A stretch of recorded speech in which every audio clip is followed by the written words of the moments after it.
अखिलेश जी, आज आपके साथ शुरू करना चाहती हूँ क्योंकि 3 महिलाएं, उनकी पहचान हो गई है। हम लोगों ने भी सोचा कि सबसे पहले पहचान कराई जाए। जयपुर महिला कांग्रेस शहर अध्यक्ष जो कि आपकी मंजुलता मीणा है, आज फिर कह रही है, उन्हीं की तस्वीर है, आज सुबह फिर उन्होंने रीइटरेट किया है, वही नारा कब्र खुदेगी फिर से कहा है। जयपुर कांग्रेस की एक और कार्यकर्ता सोनिया बेगम है और फिर तीसरी है जयपुर शहर महिला कांग्रेस कमेटी में सह सचिव सुनीता पवार। इससे पहले भी ऐसा हो चुका है, आपने देखा था कि छोटे ही कोई कार्यकर्ता थे जो बिहार में भी हुआ था और पीएम के खिलाफ फिर उनकी मां का एक वीडियो, एआई वीडियो आप लोगों ने डाला था कांग्रेस पार्टी ने। क्या ये हमेशा सेल्फ गोल साबित नहीं होता है, कांग्रेस पार्टी के लिए आत्मघाती नहीं होता है इस तरह की बात करना? देखिए, बीजेपी सदन में एक्सपोज ना हो पाए और आज के देश के जो हालात हैं और जो सरकार के फेल्योर है हर मुद्दे पे, उस पे सदन में बात ना आने पाए, बीजेपी की सदन में बीजेपी सरकार के सदन में फजीहत ना होने पाए, उसके लिए बीजेपी बहाने ढूंढती है। मंत्री, संसदीय कार्य मंत्री और बीजेपी के बड़े बड़े मंत्री सदन अवरुद्ध कर रहे हैं, सदन को नहीं चलने दे रहे हैं। इतना महत्वपूर्ण विषय है प्रदूषण, उस पर बहस होनी चाहिए। राहुल जी ने बात रखी कि आइए दिल्ली के लोग, पूरे देश के लोग प्रदूषण से किस तरह से पीड़ित हैं, सबके जान माल का सुरक्षा की बात होनी चाहिए। एक अच्छी सी बहस करते हैं, एक तैयारी करते हैं, तुरंत नहीं तो धीरे धीरे कुछ उसमें हम सुधार लाएं, सकारात्मक बात करते हैं, एक सकारात्मक बात करते हैं। तो चुनाव सुधार पे तो हो गई नहीं, चुनाव सुधार पे हो गई तो आज किसने, देखिए मैं उस पे भी, जो आपका प्रश्न है उस पे भी आऊंगा, लेकिन चाहिए कि नहीं पहले ये, अरे पहले ये सुन तो लीजिए, सदन चलनी चाहिए कि नहीं, किसने कौन क्या कह दिया, इसके लिए अगर आप सदन को बाधित कर रहे हैं तो मैं तो मोदी जी के इससे 100 गुना ज्यादा स्पीच सुनाऊं। मोदी ये तो पता ना कौन से कार्यकर्ता हैं, किस लेवल की हैं, आप सदन स्थगित कर रहे हैं। मोदी जी ने जर्सी गाय किसके लिए कहा था, बछड़ा की हाइब्रिड बछड़ा किसके लिए कहा था, 50 करोड़ की गर्लफ्रेंड किसके लिए कहा था, ये मोदी जी के हैं। और अभी बिहार चुनाव में जो बोला, पप्पू गैंग, कट्टा गैंग, इटली कनेक्शन, युवराज चोर, वोट चोरी कर, ये सब आदरणीय मोदी जी की भाषा देख लीजिए। और दुनिया में सबसे हेट स्पीच में नंबर 1 है हमारे आदरणीय प्रधानमंत्री जी, वो हम प्रधानमंत्री की बात, ये तो कौन लेमैन है, कौन है कि किस लेवल की कार्यकर्ता है, हम इस तरह की भाषा का कभी समर्थन नहीं करते। लेकिन हम यह भी कह रहे हैं कि आप सदन में, अरे भाई हम तो कह रहे नहीं बोलते, क्या सदन चलने नहीं देना चाहिए? चलिए सिद्धार्थ जी, इसका जवाब दीजिए। इसके लिए क्या सदन, वो कह रहे नहीं बोलना चाहिए, लेकिन इसलिए क्या सदन नहीं चलेगा? सदन नहीं चलेगा।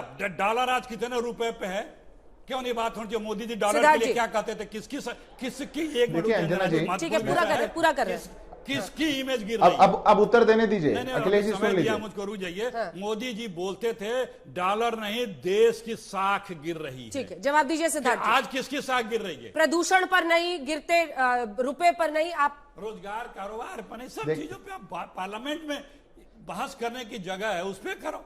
देखिए अंजना जी, रोज जिस विषय पर आप चाहें उस विषय पर बहस होती है। संसद में भी जिस विषय पर चाह रहा है विपक्ष, उस विषय पर बहस होती है। जो विपक्ष विषय उठाना चाहे वो डिस्कोर्स, वो डिस्कशन सदन के अंदर किया जा सकता है। पर क्या देश के प्रधानमंत्री को, संवैधानिक पद पर बैठे हुए व्यक्ति को, देश के चुने हुए प्रधानमंत्री को आप कार्यकर्ताओं के द्वारा रैलियों के अंदर मोदी तेरी कब्र खुदेगी ये बुलवाएंगे क्या? आप ये बुलवाने के बाद कहेंगे कि आप प्रदूषण पे चर्चा करेंगे? मोदी तेरी खबर खुदेगी बुलवाने के बाद आप डॉलर पर चर्चा करेंगे? आप कौन सी और देश को लेकर जाना चाह रहे हैं? ये जो नफरत की दुकान की मानसिकता वाले लोग हैं अंजना जी, मैं पूछता हूं कि क्या यह देश के लिए सबसे बड़ा प्रश्न है कि नहीं है? हम कौन से लोकतांत्रिक व्यवस्था की बात कर रहे हैं? हम किस डिस्कोर्स की बात कर रहे हैं? आप देश के प्रधानमंत्री के लिए उनकी मौत की कामना कर रहे हैं। कभी उनको मौत का सौदागर बताएं, कभी आप उनको भस्मासुर बोले, बार बार गाली पर गाली, 130 गालियों की श्रृंखला मेरे सामने रखी हुई। अभी जब मौका मिलेगा कांग्रेस पार्टी को और उनके नेताओं को बस केवल प्रधानमंत्री को गाली देंगे। कोई एजेंडा नहीं है, कोई मुद्दा नहीं है, ना वोट चोरी से कोई लेना देना है, ना देश के विकास से कोई लेना देना है, ना किसी विषय पर कुछ बात बोलनी है। केवल जो फ्रस्ट्रेशन है, जनता का प्रेम देश के सबसे लोकप्रिय प्रधानमंत्री को इतना ज्यादा कैसे मिलता है, इस फ्रस्ट्रेशन के लिए उनकी मृत्यु की कामना कर रहे हैं। और फिर यहां बैठेंगे या कहीं जाएंगे और समझाएंगे कि सदन को चलने दीजिए, चलवाने दीजिए। यह तरीका देश के लोकतंत्र का नहीं है। आज देश का संविधान आर्टिकल 19 आपको अभिव्यक्ति की आजादी देता है, तो वो रिस्ट्रिक्शन भी लगाता है। ये कौन लोग हैं? एक नारा देने के बाद, अंजना जी मैं 10 सेकंड बोलता हूं, जल्दी पूरा कभी आप बिहार के अंदर चुनाव में जाएं, एक जिस मंच पर सारे नेता मौजूद हो, उस मंच पर से प्रधानमंत्री जी को मां की गाली दी जाए और इनका शीर्ष नेतृत्व जबान ना खोल सके।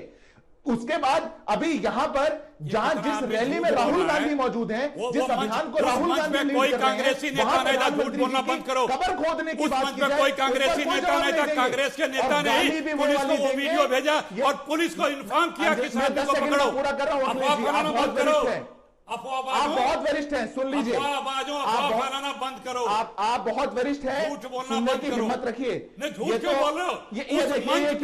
उस मंच पे कोई कांग्रेस है, किसी दल का नेता नहीं था। आपकी पुलिस ने जांच की और बताया कि ये मल्लिकार्जुन खड़गे क्या कह रहे हैं, पीएम मोदी कांग्रेस के ही नेता ने वो वीडियो पुलिस को you might think it's poison और not, if you lick it you are dead.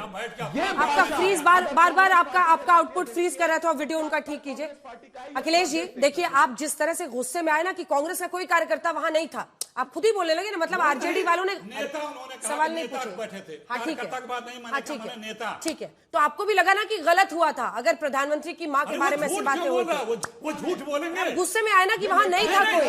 हमारे ऊपर आरोप क्यों लगा? हमने आपको ये तारीफ करनी चाहिए कि कांग्रेस के नेता ने उस व्यक्ति का वीडियो सबसे पहले पुलिस को भेज करके पुलिस को इन्फॉर्म किया और पुलिस ने उसे पकड़ा। हमने ये काम किया, ये क्रेडिट हमें ना दे करके हमारे ऊपर तोहमत लगाया जा रहा है। ये क्रेडिट हमें मिलनी चाहिए। झूठ बोल रहे हो तुम। और वहां की पुलिस ने खुद जांच करके, वहां के एसपी ने, मेरे भाई एक आदमी को बोलने दो।